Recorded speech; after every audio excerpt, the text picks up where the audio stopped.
आइए तो आज आपको सांख्यिकी स्वयंसेवकों से जुड़ी एक बहुत बड़ी खबर बताने जा रहे हैं कि जिस तरह से वैज्ञानिकों ने लगे-लगे आज चंद्रयान 3 को सफल कर लिया, उसी तरह जो है सांख्यिकी कर्मियों को लगे-लगे जो है वो सरकार के खिलाफ आवाज़ उठानी पड़ेगी, उनको सरकार से लड़ना पड़ेगा, तभी जाकर जो है आपकी काम सफल होगी, नहीं तो आप फिर रोते रह जाएँगे। जिस तरह से चंद्रयान 2 की असफलता हुई थी, जिस तरह से वैज्ञानिक रो रहे थे, उसी तरह से जो है आपका केस खत्म हो चुका है, आपका विधानसभा से रद्द कर दिया गया है, तो समझिए कि आपका निराशा ही हाथ लगेगी। लेकिन मैं आपको बता रहा हूँ कि आपकी कर्मठता और आपकी संघर्षशीलता जो है आपको फिर से नौकरी दिला सकती है। उसके लिए आपको सरकार के खिलाफ आवाज़ उठानी पड़ेगी, सरकार से आपको लड़ना पड़ेगा, तभी जाकर आपके काम सफल होगा, नहीं तो सरकार सुनने वाला नहीं है। मैं आपको इसलिए बता रहा हूँ कि जो चौधरी कमेटी है, त्रिस्तरीय कमेटी है, उसका कब रिपोर्ट आएगा, अभी इसके बारे में कोई सूचना नहीं है। मैं आपको बताते चलूँ कि सभी कमेटी का रिपोर्ट जो है सरकार के पास भेज दिया गया है, लेकिन सरकार की जो है वो सरकार जो है कुंभकर्णी नींद में सोई हुई है। सरकार आपका बात नहीं सुनेगी, सरकार आपका बात नहीं मानेगी। जब तक सरकार के कान में आप उँगली नहीं करेंगे, जब तक सरकार के कान में आप सीख नहीं खोदेंगे, तब तक जो है सरकार आपका बात नहीं मानने वाली है।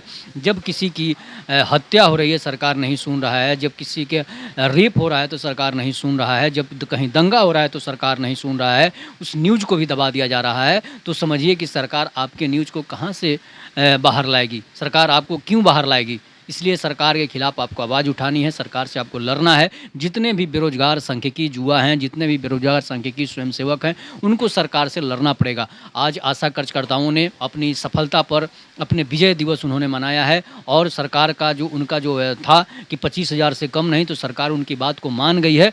कुछ न कुछ तो ज़रूर बढ़ाएगी। सरकार अगर 1,000 उनको पेमेंट देती है, तो आज जो है उनको 5,000 पेमेंट हो सकता है, 10,000 पेमेंट हो सकता है।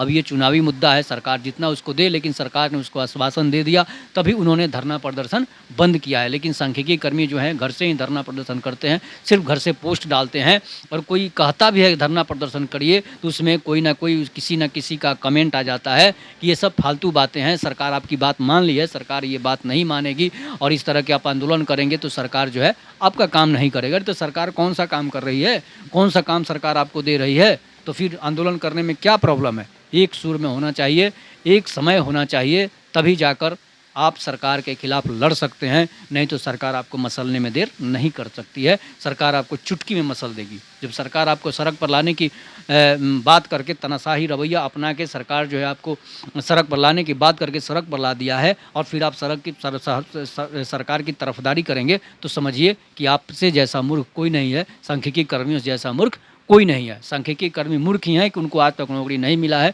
नहीं तो सर, जब पंचायत वार्ड सचिव आंदोलन करके नौकरी लेने की बात करते हैं, जो कभी ना एग्ज़ाम दिए हैं, उनको वार्ड मेंबर बहाल किया है, वो लोग सरकार से लड़ रहे हैं। तो आप इंटर करके, आप आईएएससी करके एग्ज़ाम दे के आप गए हैं, तो आप घर बैठे रहेंगे, तो समझिए कि जो जागा सो पाया, जो सोया सो खोया। इसलिए सभी सांख्यिकी कर्मियों को मैं चेतावनी देता हूँ उनको सरकार के खिलाफ एक न एक दिन आंदोलन करना पड़ेगा, आपको लाठियां खानी पड़ेगी, तभी जाकर आपका काम सफल होगा, नहीं तो आप सफल नहीं हो सकते हैं। इसलिए कि कोई कमेटी का रिपोर्ट हो, उस रिपोर्ट को छोड़ दीजिए, आप लड़िए, तभी जाकर कमेटी आपकी बात को, आपके रिपोर्ट को भेजेगी, नहीं तो आप सांख्यिकी कर्मी नहीं हो सकते हैं। आपको नई नौकरी मिल सकता है, computer operator, data entry operator, ASHA, Mamta, सेविका, सहायिका, टोला सेवक तक सरकार के अपनी बात मनवा ले रहे हैं, और एमएससी करके, आईएएससी करके सांख्यिकी स्वयंसेवक बैठे हुए हैं।